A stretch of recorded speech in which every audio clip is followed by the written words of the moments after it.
मैं मुल्क के तमाम जय्यद उलमा, हमारे हुक्मरान और हमारी अदालत उज़्मा,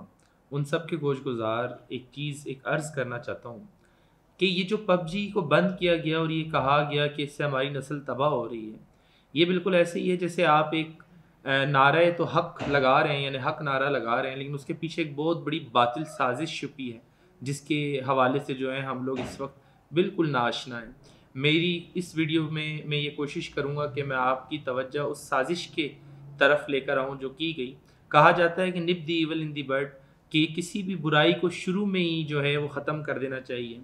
आप देखें कि हमारे मुल्क में जब भी बड़े बड़े फितने या फसाद उठे, उसमें बहुत सारी जो यानी कुर्बानियाँ दी गई और बहुत सारी जो वजूहात थी वो मज़हबी बुनियाद पर थी। हमारे मज़हबी उलमा ने, हमारे लोगों ने बहुत कुर्बानियाँ देकर कुछ कवानीन बनवाए और उन कवानीन के हवाले से हमारे मुल्क में बहुत सारी वेबसाइट्स को बंद कर दिया गया। मिसाल के तौर पर जिन वेबसाइट में गुस्ताखी रसूल का मवाद होता था, हमारी जो लोगों की, हमारे नौजवानों की जो कुर्बानियाँ थी, जो निकले ये लोग, इन्होंने एहतजाज किए, तो उसके नतीजे में उनको ब्लॉक कर दिया गया और उस पर एहतजाज भी रिकॉर्ड कराया गया हुकूमत की तरफ से। लेकिन अब उस चीज़ के लिए एक चोर दरवाज़ा खोल दिया गया। वो चोर दरवाज़ा कैसे खोला गया? कोई भी मुल्क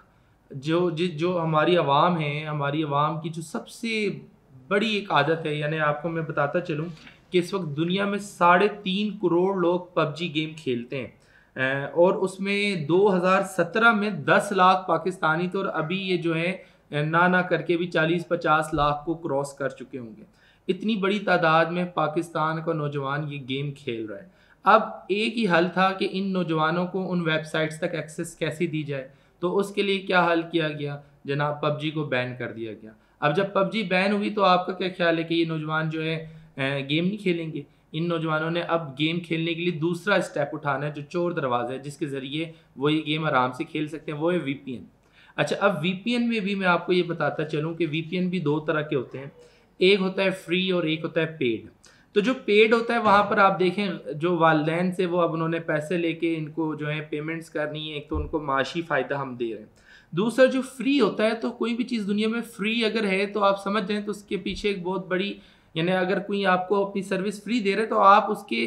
कस्टमर नहीं है, आप उसकी प्रोडक्ट हैं। वो फ्री आपको किस तरह देता है? वो आपको एडवर्टाइजमेंट भेजेगा, वो आपको क्लिक्स करने का कहेगा और उस पर आपको फ्री आवर्स देगा। तो जब आप उन एडवर्टाइजमेंट पे क्लिक करेंगे तो वो जो एडवर्टाइजमेंट आती है ज़्यादातर वो पोर्न साइट्स की आती हैं, और पोर्न साइट्स जो हैं वो एक्सेसिबल हो जाती हैं जब आपका वीपीएन ऑन होता है। तो जब आपने गेम खेलने के लिए वीपीएन ऑन करनी है तो घर वालों को भी एतराज़ नहीं होना, घर वालों ने कहना गेम खेल रहा है। लेकिन उसके साथ साथ क्या होगा, वो जैसे ही गेम खेलने के लिए वीपीएन ऑन करेगा, फ्री हुई तो भी और पेड में भी मसाइल हैं, लेकिन फ्री में वो सामने आ जाएंगे एडवर्टाइज, वो जैसे ही क्लिक करेगा उसकी एक्सेस हो जाएगी पोर्न साइट से भी, उसकी एक्सेस हो जाएगी ऐसी वेबसाइट से भी जो पाकिस्तान ने पहले बंद की हुई थी, जिस पे गुस्ताखाना मवाद था, ऐसी वेबसाइट से भी जिस पे आप ख़त्म नबूवत के नारे लगाते रहे और उसके लिए आप कुर्बानी देते रहे, और उनकी वेबसाइट्स आपने बंद करवाई जिसमें आप जो है आपके सामने गौहर शाही एक इनका फितना मौजूद था, कादियानी लोगों के हवाले से कुछ वेबसाइट्स थी जो बंद हुई हुई हैं,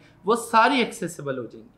तो आप एक बुराई को ख़त्म करने के लिए, अगर हम एग्री करते हैं, अगर इससे नौजवानों को चलें, उनका टाइम ज़ाया हो रहा है, सारी चीज़ें, लेकिन अगर एक बुराई को ख़त्म करने के लिए आप इतने सारी बुराइयों के दरवाजे खोल दें और हर बच्चे के मोबाइल में वो बुराई का दरवाज़ा खुल जाए, वो चोर दरवाज़ा खुल जाए, और आप देखें पहले तो उनका सिर्फ वक्त ज़ाया हो रहा था, अब उनके ईमान के ज़ाया होने का भी ख़तरा पैदा हो जाए, और आप देखें घर घर में वो सवालात पहुँच जाएँ जिससे लोगों के जहन ख़राब होते हों, तो आप फिर सोच लें कि हम एक बुराई को बंद कर रहे हैं या बहुत सारे बुराइयों का रास्ता खोल रहे हैं। तो जब तक ये वीपीएन जो है वेबसाइट्स ये बंद नहीं होती, किसी भी इस तरह की पाबंदी का नुकसान होगा। और मैं आपको ये भी बताता चलूँगा, वीपीएन को भी आप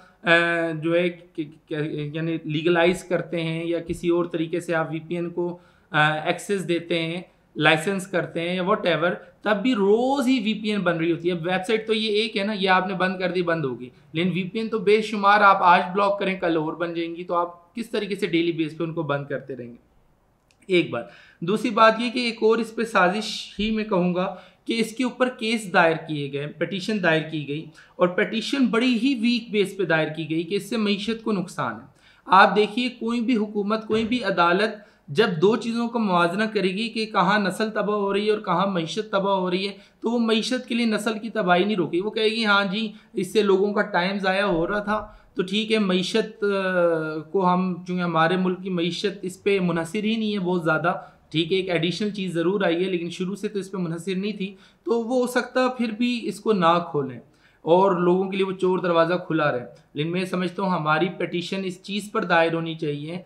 कि इस वीपीएन से पोर्न साइट्स बहुत आसानी से एक्सेसिबल हो जाएगी छोटे छोटे बच्चों के पास। मैं जानता हूँ 8-8, 9-9, 10-10 साल के बच्चे भी ये गेम खेलते हैं, उनको भी वीपीएन इंस्टॉल करना आता है, और अगर उन्होंने इंस्टॉल कर दी तो फिर ये सारी चीज़ें एक्सेसिबल हो जाएंगी और हमारे उलमा इतना बड़ा जो है कि कहते हैं सानिया बर्दाश्त नहीं कर पाएंगे लोगों के ईमान के ज़िया का। तो मैं अपने उलमा से दरख्वास्त करूँगा कि इस टेक्निकल चीज़ को समझें और हुकूमत को इस चीज़ पर आमादा करें, और हुकूमत को भी कहूँगा वो खुद समझदारी का मुजाहरा करें और चोर दरवाजे ना खोलें। अगर सीधा सीधा बच्चा एक गेम खेल रहा है, वो वालिदैन की जिम्मेदारी है कि वो किस तरीके से अब उनके टाइम को मैनेज करते हैं, किस तरीके से वो चीज़ें उनको मुहैया करते हैं, किस तरीके से उनको लेके चलते हैं। अगर सिर्फ टाइम की वो मसले हैं तो फिर तो इंटरनेट पूरे का पूरा टाइम का ज़िया भी कर रहा होता है। चीज़ गलत नहीं होती, कभी भी टेक्नोलॉजी गलत नहीं होती, उसका इस्तेमाल गलत और सही होता है। लेकिन हम खुद जब एक बच्चे को जो इतना समझदार नहीं है कि उसको ये नहीं पता उसने क्या करना है क्या नहीं, जब हम उसके लिए खुद चोर दरवाजे खोल देंगे तो हमारे मुल्क की नस्ल तबाह हो जाएगी। मईशत की बात मैं नहीं कर रहा, मैं ईमान की बात कर रहा हूँ कि ईमान को भी बचाने के लिए ज़रूरी ये है कि हम ऐसी वेबसाइट जो अभी बंद की हुई है पीटीए ने, उसकी एक्सेस से लोगों को बचा के रखें। तो मैं फिर से कहूँगा, ये नारा बहुत अच्छा लगा कि जी इससे टाइम ज़ाया हो रहा है इसलिए बंद होना चाहिए, लेकिन इस नारे के पीछे एक बहुत बड़ी साजिश है। उस साजिश को समझें और लोगों तक इस पैगाम को आम करें, और पटिशन दायर करनी है तो इस बेस पर करें कि जो है इससे और बहुत सारी वेबसाइट जो पीटीए ने बैन की है वो भी एक्सेसिबल हो जाएगी और लाखों लोगों के पास एक्सेसिबल हो जाएगी। और आप देखें हमारे मुल्क में वैसे भी कोई बहुत ज़्यादा अच्छी टेक्नोलॉजी नहीं है। अभी आप अगर देखें कि ये बैन होने के बावजूद जोंग के नेटवर्क से और मुख्तलिफ तरीक़ों से अभी भी चल रही हैं। तो मैं ये समझता हूँ कि हम जब तक इस लेवल पे नहीं आ जाते कि हम जो पाबंदी लगाएं उसको इम्प्लीमेंट भी सही तरीके से कर सकें, हमें ऐसे इनिशिएटिव्स नहीं लेने चाहिए। हमें फ़ौरन इसको अनबैन करना पड़ेगा। जितना टाइम लगेगा इसको अनबैन करने में, उतना ज़्यादा आवाम को वीपीएन की एक्सेस समझ आना शुरू हो जाएगी। लोगों ने इसकी एडवर्टाइजमेंट शुरू कर दी है, लोग 200, 300, 400 रुपये ले लेकर वीपीएन के कनेक्शन दे रहे हैं। तो मैं आपसे दरख्वास्त करूँगा नहायती मुद्दबाना तमाम उलमा से भी कि इस आवाज़ को बुलंद करें, इस चीज़ को समझें, और जिसके लिए आपने इतनी कुर्बानी और एहतिजाज और जेलें भुगती हैं, उन चीज़ों के लिए जो चोर दरवाजे खोले गए हैं उनको दोबारा से बंद कराने में अपनी आवाज़ मेरी आवाज़ के साथ मिलाएं। शुक्रिया।